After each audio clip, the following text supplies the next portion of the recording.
উম্মত তুমি আমার এত বড় বেইজ্জতি কেমনে করলা? আমি 23টা বছর তোমাদের জন্য কেঁদেছিলাম।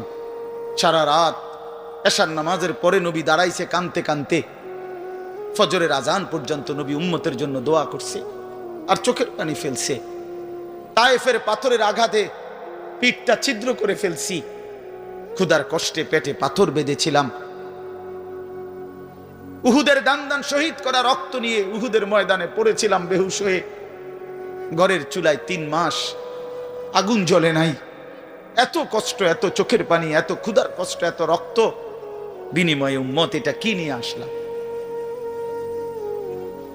নামাজ কই, সেজদা কই, রুকু কই, ফজর জোহর আসর মাগরিব এশা কই, হারাম থেকে বাঁচা কই, হালাল উপার্জন কই, জিকির কই, তেলাওয়াত কই, আমার সুন্নত কই? কেমনে এমনে ভুলে গেলা উম্মত? আমার এত বড় বেইজ্জত